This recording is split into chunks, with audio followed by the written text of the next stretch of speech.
This is my King James Ryrie Study Bible. And this is Charles Ryrie's note on Mark 16, verses 9 to 20. These verses do not appear in two of the most trustworthy manuscripts of the New Testament, though they are part of many other manuscripts and versions.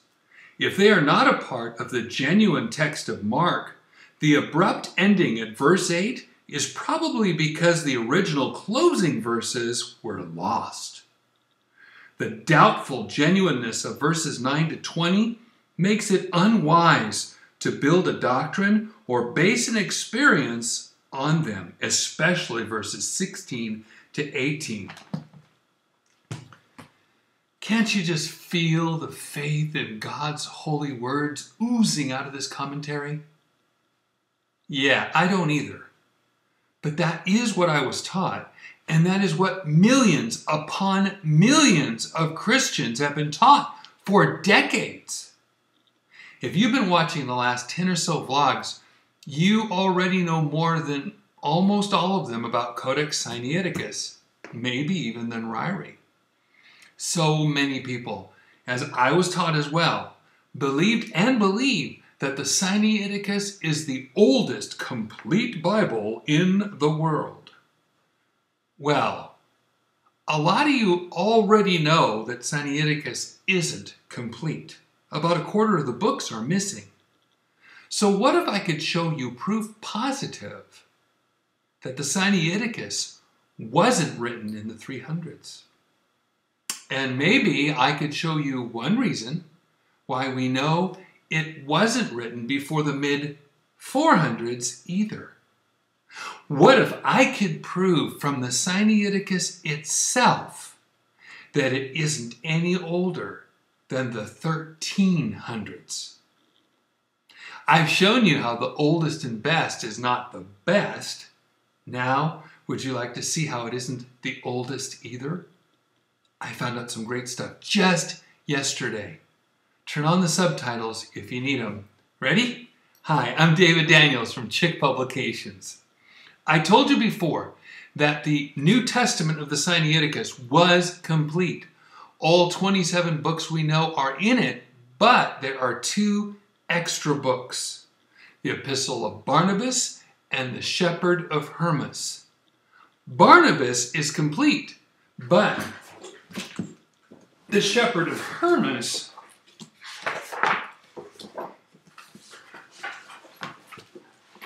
is in pieces. How long has it been that way? It doesn't seem like such a big mystery after you find out what I found out. In 1844, Tischendorf made his first journey to St. Catherine's Monastery in the Sinai Peninsula. 15 years later, when he talked about it, all he said he saw were some pieces of the Old Testament, and he took a third of what he saw, 43 leaves. That went to his patron, Frederick of Saxony. This is him in 1841. But the next year, in 1845, the Russian religious official Porfiry Uspensky came to St. Catherine's. Both in 1845 and in 1850, he saw the Sinaiticus and wrote about it, describing it in terms that show he saw all that Tischendorf would describe 14 years later. My fellow researchers, Steve Avery, Mark Mitchie, and I all wanted to know what Uspensky wrote, but none of us knows how to read Old Slovenian. Thankfully, a missionary to the Ukraine, John Spillman, got it translated for us from Old Slovenian into Russian into English. We were pretty excited. This may be the first time this has ever been openly translated into English. Even so, I'll just point out some important points for us now. Uspensky wrote, "The best Greek manuscripts are stored in the prior's cells." That's the lead monk's rooms. There are only 4 of them. but they are very precious for their antiquity, rarity, and handwriting features, for their content, for the elegance of the beautiful faces of the saints and entertaining drawings and paintings. The first manuscript containing the Old Testament, which was incomplete, and the entire New Testament with the Epistle of St. Barnabas and the Book of Hermas, was written on the finest white parchment in the fourth share of a long and wide sheet. Did you catch the finest white parchment? And did you notice he didn't say part of Hermas? Remember, he said the Old Testament was incomplete, then talked about the entire New Testament with the Epistle of St. Barnabas and the Book of Hermas. I'm just summarizing. He wrote in a lot more detail than I'm giving. But it sounds like in 1845 and 1850, the Shepherd of Hermas was complete. Remember that. Quote, all the sacred texts were written in 4 and 2 columns, and all the words connected without spaces. His quote says, and so together as if one long utterance stretches from point to point. Because you see, there's no periods, no commas, it just keeps going and going, right? All right, he went on. Such a formulation of letters, the way of writing of the sacred text, invented by the Alexandrian deacon Euthalius about 446 AD, and soon abandoned due to the many gaps between the columns on the expensive parchment, prove that this manuscript was published in the 5th century. It's funny, Tischendorf acted like Uspensky was ignorant, but look, he spent time telling about the Sinaiticus in detail. I think Tischendorf didn't want anyone to believe what Uspensky was saying. You see, Uspensky states that Euthalius the deacon in Alexandria came up with that way of writing in columns, like you see in Sinaiticus and Vaticanus. But it was only done for a short time. And this change in formatting didn't start till at least 446 AD. In his simple analysis, Uspensky gave us evidence from Sinaiticus that is no earlier than the middle of the 5th century. That's 100 years too late to be one of Constantine's 50 Bibles decreed in 330, or to be the oldest and best. At 450 AD, that puts it at the same age as people date the Alexandrinus. So now, we know that the Sinaiticus can be no older than 450 AD, 5th century. But wait, Vaticanus was also made like that, with 3 columns instead of 4, and lots of empty space. That means Vaticanus can't be older than 450 AD either. So, neither Sinaiticus nor Vaticanus could have been one of Constantine's 50 Bibles, and both are no older than they say Codex Alexandrinus is. But we're not finished. Now it gets really interesting. Let's go back to the Shepherd of Hermas. Many people say that the real Shepherd of Hermas was composed no earlier than about 130 AD and maybe not later than the 160s. And it was originally written in Greek. But all we had for the longest time were Latin copies. There are Codex Vaticanus 3848, dated in the late 1300s AD. There are a few others about the same date. There's the Dresden Codex, dated in the 1400s. These pretty much have the same Latin text between them, but there is one unusual one. It's called Codex Palatinus 150 in the Vatican Library. This Palatine Codex made some changes and clearly switched some Latin terms so that it was different from the other translations of Hermas. But no one saw Hermas in Greek, aside from small quotes out of it by proto-Catholic church fathers like Origen, up until 1855. In 1855, a man claimed that he came from northern Greece, from a hill called Mount Athos, that was filled with 20 Eastern Orthodox monasteries. He said that he found a rare Greek copy of the original Shepherd of Hermas. He got somebody to buy his copy of Hermas, and in 1856 it was published at Leipzig and called Codex Lipsiensis. Oh, here we go. But Tischendorf was shown it, right there, and he had his doubts about the text. He said there was no way it could be an original form from the Greek. He said it back-translated Latin words into Greek and gave a number of examples. That changed the date of the Lipsiensis forward to the late 1300s, the date of the Palatine Codex. That's because the Greek words were clearly based off of certain Latin words that were only found in the Palatine Codex version of Hermas, not the others. Are you with me? Then, a partner of the man who sold the manuscript came forward. He said, "Don't believe him. He's a con man, and he's a forger." And he'd been selling supposedly ancient manuscripts from 1843 to 1856. People all over Europe felt conned. They trusted this man as a scholar. He had claimed that he found ancient hidden treasures on Mount Athos, and they paid top dollar for them. That man was Constantine Simonides. It'll take another vlog just to tell you more about him. But here's a limerick to help you remember Constantine Simonides. There once was a man called Simonides.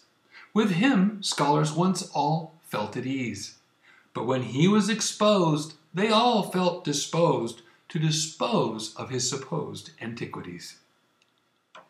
The people believed the brilliant scholar Tischendorf. People stopped believing the brilliant forger Simonides. Then, 3 years later, Tischendorf reversed his view. Why? Because he'd just come from St. Catherine's with a pile of Greek Bible parchment. And in that parchment was, drum roll please, the Shepherd of Hermas. But now, according to Tischendorf's story, it was only part of Hermas, but just as important, listen. Now Tischendorf said, Codex Lipsiensis wasn't messed up after all. But actually, it was 1,000 years older than he had previously thought. You know why? Because the parts of the Shepherd of Hermas that were in Sinaiticus were almost identical to the Codex Lipsiensis that Simonides sold. Once again, the people believed Tischendorf. Why would he lie? And it was big of him to sort of admit that he was a bit mistaken before. They said, thank you. At least we know this one manuscript is genuine. And Simonides' reputation was at least partially restored. Why is this story important? Because of what I'm about to show you. How can we find out if what Tischendorf said was true and which time? Another scholar named James Donaldson wrote in 1874 saying that Tischendorf was right the first time. Let me show you why I know the Sinaiticus is even newer than 450 AD. I've even got the photos to prove it. The best way to prove the character of a text is to see where it came from. That's why one way to group text has been to see who repeats the same mistakes. If you have a text that makes the same changes in numerous places as another text, those two are probably related. There are only so many copies of the Shepherd of Hermas, as I told you. But of all of them, only one makes the mistakes that were in Simonides Hermes. Could those same mistakes also be in the Sinaiticus? Let's check. Donaldson's first objection was that a lot of the words in Simonides Lipsiensis are actually more modern Greek words, and not words that he's ever found in such abundance in any ancient Greek manuscript. These include a great number of words unknown to the classical period, but common in later or modern Greek. I'll just show you the list, both of the modern Greek letters and the Sinaiticus Greek letters. You're welcome to look at them for yourself at www.codexsinaiticus.org. You can check these verses out for yourself. A second proof that Donaldson gave was Greek words in Latin form instead of a Greek form. That's these right here. When I looked at his example, I found out they were from the same verse. Hermes, or Hermas, same thing, Visions 3, verse 1. Online on codexsinaiticus.org, it's listed as Hermas 9, verse 4. By the way, this is it in the Lipsiensis, the thing that Simonides gave. Here's the page marked out for you. Hermas 9, verse 4. Now I'm going to show you some enhanced detail shots. Those very words, Sympselion, Kerbakarion, Lention, and Karpasinon, all are right in the same verse. And if you look right here, see it says Kai E, just like it says right here. Believe it or not, Scribe B2 actually started writing the Kai E on the previous line, then started all over again on the next line, writing Kai Pano. Okay, it pays to pay attention, but now, get ready. We come to maximum overkill. As I said, all but one of the Latin translations of the Shepherd of Hermas are pretty much the same, but one stands out, the Palatine Codex 150 of the Vatican Library. And one example above all convinced me that Simonides Lipsiensis and the Sinaitic Hermes or Hermas are both back-translated from the Vatican Palatine Codex. At Visions 1:3, we find this line here. And by the way, or Visions 2:3, sorry. If you look online, it's Hermas 7, verse 4. Go figure. Okay, as Donaldson showed, it's supposed to say, right here, it's supposed to say, but say thou, behold, great tribulation cometh. In Latin, great is magna. In Greek, it's megale. And thlipsis megale is exactly the term great tribulation used 3 times in the New Testament. But the Vatican's Palatine Codex changed magna to maximo. That's like changing great to greatest. Or Maximo could also be the name of a person, Maximus. So that could get you confused. So guess what Simonides Lipsiensis did? It transliterated the word Maximo in Greek. Well, guess what the Sinaiticus did with the Greek? Here it is. It transliterated Maximo right here. In fact, in Donaldson's words, now we find that the text of the Pastor of Hermas found in the Sinaitic Codex is substantially the same as that given in the Athos manuscript, meaning Codex Lipsiensis, the Shepherd of Hermas that was given by Simonides. The variations are comparatively slight. In fact, the only changes I saw were between the letters EI and I. Seriously.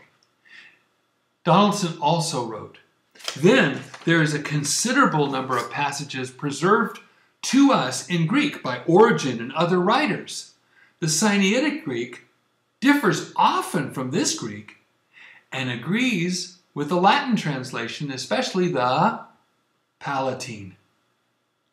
And there isn't anything earlier they could have copied. So, Codex Sinaiticus is a fake, a phony, a counterfeit.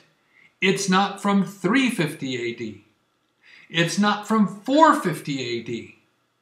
It's no older than 1350 AD. So Sinaiticus is not the best, and it's not the oldest. At best, it's a medieval phony.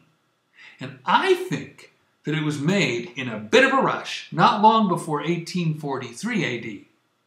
But I don't have to go looking for a hidden book in a monastery. I don't need Rome to give me a partial Bible hidden by monks. My God gave me his book in plain sight. The faith-building, God-exalting, sin-busting, gospel-preaching, 400 plus years tried, tested, and proved King James Bible. Don't leave Rome without it. God bless you and have a wonderful day.